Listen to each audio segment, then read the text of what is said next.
aí, professor, vamos à questão do suicídio de Vargas, a questão de como nós compreendemos, e que é um fato, de fato, é um mistério na historiografia. Quer dizer, o que teria sido o grande motivador do suicídio de Vargas? Tu chegou a ver a carta de despedida dele, Ivan? Sim, Ela tá lá naquele museu ali em Porto Alegre, né, naquela praça, como é que é o nome ali? da alfândega, não? É, ali perto daquele terminal de ônibus ali. Tem um museu ali que fica a casa ali do. Enfim, tem um museu ali, pelo menos uma vez estava exposta lá, né? E eu sei que Uhum. na época que nós morávamos lá, a gente podia lá olhar. Mas tem muita especulação em torno disso, né? E aí tem uma coisa que eu me junto ao Ivan. Eu aí só especulação mesmo, porque não tenho informação nenhuma sobre isso. O, assim, o Vargas, e fazendo uma leitura agora bem pessoal, o Vargas era uma pessoa pública. Ele se entendeu como uma pessoa pública e se entendeu no poder.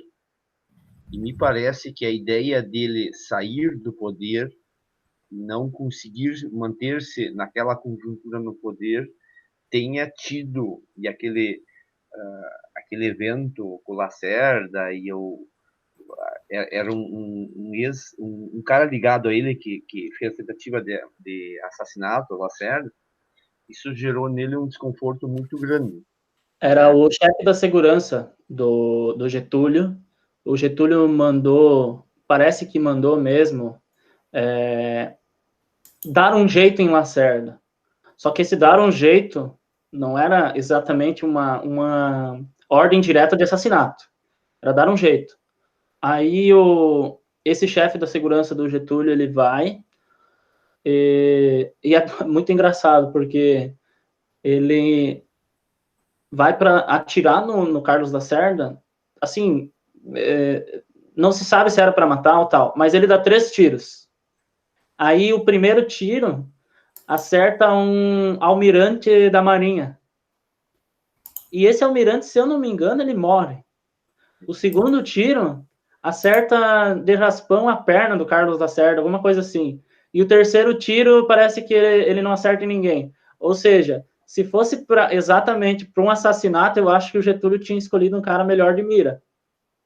Só que daí o que acontece, né? No dia posterior, o Carlos Lacerda usa a tribuna da imprensa, que eu acho que era o nome do jornal que ele tinha, e Getúlio queria me matar. E aí ele vai para a rádio e Getúlio queria me matar. E aí, se fosse só o Carlos Lacerda, beleza, sabe? Iam ficar bravo, sim. Só que o problema é que daí os militares pegou muito mal para o Getúlio, que esse almirante, se eu não estou enganado, ele era um almirante, tu pode até me ajudar, ele fazia parte do exército, então, da Marinha, né? Então, o Getúlio, sem querer, ou por querer, ele irritou o Carlos Lacerda, mas muito mais a junta que praticamente em todos os momentos apoiou o governo dele. Assim, né? Teve alguns momentos que não, tal, que foram os militares. E isso pegou muito mal para Getúlio, ele não sabia mais o que fazer, e daí por todas essas questões de que ele era um homem que talvez, para aquele momento, ele estava meio deslocado no tempo, e também porque o Carlos Lacerda batia nele o dia todo. Aí esse cara, almirante aí na Marinha, olha, posso estar enganado, lógico. E por isso que, né, Ivan, a gente até esqueceu de falar, como é uma conversa, a gente não prepara muito material, então talvez contenha alguns erinhos, mas se eu não estou enganado, esse almirante mora, então os aliados que Getúlio tinha, ou seja, os políticos e os militares, eles começam a exigir uma retratação. Só que aí tem aquele negócio, o cara que foi responsável por esse atentado, ele foi preso, tudo, e não ficou 100% comprovado que Getúlio mandou matar. Só que, né, assim, não sei, fica a minha dúvida aí. Eu acho que sim, né? Mas, baseado no achismo também não dá, mas eu acho que é o mais provável.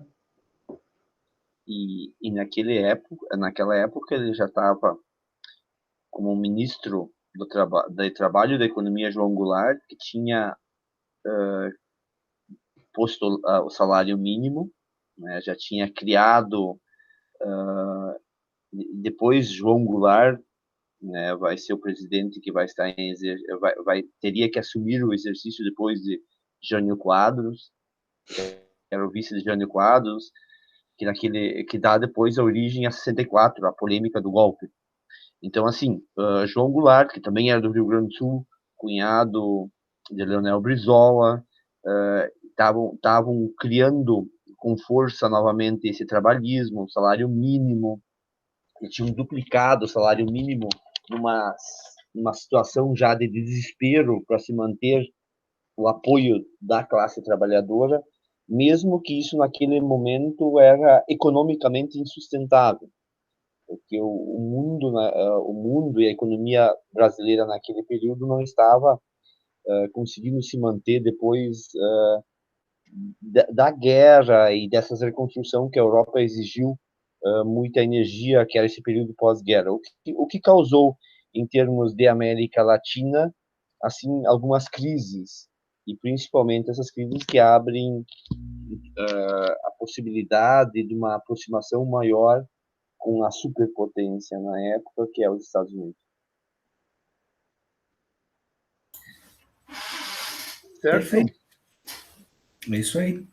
Vamos deixar aí para o pessoal decidir se Getúlio se suicidou ou não, né? Eu gostaria de só comentar uma coisa, assim. Eu tive uma excelente professora na faculdade de História do Brasil. História do Brasil, uma matéria, uma disciplina dentro da Faculdade de História, era a professora pós-doutora Maria Augusta de Castilho. Ela foi até minha chefe também, no laboratório de História. E ela conta que ela era pequena, ela já é bem idosa. Ela era pequena quando aconteceu a morte do Getúlio. E aí ela disse que ela lembrava muito bem as notícias que saíam e toda a comoção nacional.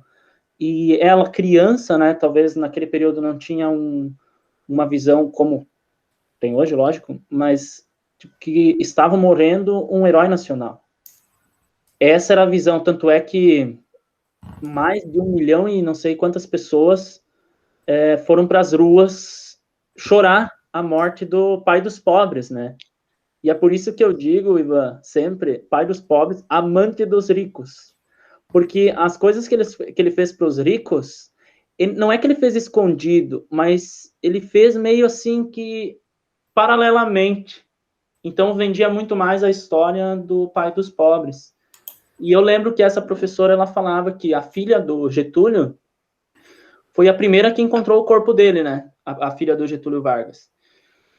E aí tem um relato da filha dele que, assim, eu vou falar as cores das roupas, mas como faz tempo, talvez sejam outras cores. Mas basicamente era o seguinte: quando ela entrou na sala e viu o corpo do pai dela, ela viu ele vestido de marrom. Só que daí ela viu o pai dela lá morto. Morto não, ele ainda estava vivo, ele estava suspirando, dando seus últimos suspiros, e ela saiu correndo. E aí ela saiu correndo e chamou a segurança. E daí aquela guarda particular do Getúlio, ela volta, e daí tem um relato dela que diz mais ou menos assim, que quando eu vi meu pai, ele estava vestido de verde. Quando eu voltei, ele estava vestido de marrom. Talvez a loucura de ver o pai morto, né? Talvez aquele impacto desesperador. Mas esse trecho que ela diz, ele levanta muita suspeita de que talvez, se não foi um suicídio, se alguém matou ele, que teriam tentado maquiar a cena do crime. E aí eu lembro que essa professora, a Maria Augusta, vou falar de novo, uma excelente professora, apesar de às vezes a gente não concordar nem um pouco com as coisas que a gente fala, mas ela falava isso com um olhar meio assim, que foi uma desconfiança total na época. Total. O que hoje a gente tem ainda, imaginem, o pessoal que está assistindo, imaginem naquela época. Basicamente, o que se vendia a imagem dele era de uma figura muito querida, porque depois é que fica se sabendo da polícia secreta que torturava, que matava no Estado Novo. Isso é uma coisa que o governo não divulgava, certo? Então, só vendia a figura do homem bom, do bom patrão. E isso é uma coisa interessante da época, um relato de uma pessoa que viveu aquele período, embora ainda muito pequena. Sobre esses movimentos curiosidades, assim, sobre Vargas, um dos únicos, ou enfim, o único programa de governo que eu encontrei nos arquivos do meu avô, que foi um cara do interior assim, que sem grande estudo, era a proposta de governo de Vargas, que era a campanha de Vargas quando ele faz uma reeleição lá. E outra coisa interessante é que se tem, a gente falou muito pouco sobre a Olga Benário. A Olga foi o presente de Vargas a Hitler. Ela foi para os campos de concentração e ela estava grávida na época. E naquela época, o marido dela, e para quem conhece essa região do oeste catarinense, nós temos a comemoração da Coluna Prestes, e quem liderou a Coluna Prestes foi Luiz Carlos Prestes, que depois vai ser um dos líderes desse partido comunista, e que vai ser, ou que vai ter um caso com Olga Benário, que vai engravidar e vai ser deportada grávida para a Alemanha, e no caso, a mãe de Luiz Carlos Prestes, que era uma senhora de São Leopoldo, ela vai morar no México e vai militar para conseguir tirar aquela criança. Então, a Olga Benário dá à luz nos campos de concentração. Eu até sugiro os vídeos para os nossos, que é a Leocádia Prestes. Hoje ela é professora emérita de História da Universidade Federal do Rio de Janeiro, né, que é essa menina, filha de Luiz Carlos Prestes e Olga Benário, que conta num dos relatos dela que até os 13 anos de idade ela conheceu os pais dela por foto na parede do México, porque Luiz Carlos Prestes estava preso na época, ele ficou durante 8 anos, se não me engano, na época Vargas preso, e a Olga Benário tinha sido executado nos campos de concentração. Então, só a título de curiosidade, Foi isso. 35 até 45, eu acho. 10 anos. 10 anos. Enfim, só um pouco dessa curiosidade. Uhum. Certo? Então, tá bom. Bom, então, professores, vocês têm mais algum comentário final para fazer ou querem se despedir? Fiquem à vontade aí. Eu acho que nesse sentido, Ivan, o filme Olga também é bem interessante, né? Isso, muito interessante o filme. Então tá bom. Mas da minha parte seria isso. Agradeço aí a possibilidade de trocar uma ideia com vocês. Fluiu legal, acho que foi bem interessante, né? E ficamos à disposição. Isso da minha parte, eu agradeço ao professor Odair também por ter participado, nos oportunizado a dialogar um pouco sobre esse período bastante interessante da história do Brasil. Agradecer também o convite do professor Diácono e dizer para quem nos está ouvindo e assistindo esse vídeo que no YouTube tem muita literatura interessante desse período, muitos vídeos interessantes do período, porque nessa época nós já temos a imagem, algumas imagens televisivas, então você tem imagens da época, e que é um período histórico muito interessante para fazer uma análise da conjuntura presente que o Brasil está vivendo. Muito obrigado. Bom, eu quero agradecer então os dois também e, assim, para quem vai assistir, talvez sinta a mesma energia que eu senti, essa coisa legal, essa coisa leve que foi essa conversa sobre um assunto que tem que ser muito mais trabalhado, muito mais aprofundado, até porque é a história do nosso país, certo? Um dos governantes mais emblemáticos da história do mundo é Getúlio Vargas, e eu espero que todos assistam e sintam isso, essa questão de importância que é a figura de Getúlio Dornelles Vargas, certo? Então, eu queria agradecer a todos e fica até uma próxima, que a gente vai conversar ainda muito sobre outras questões.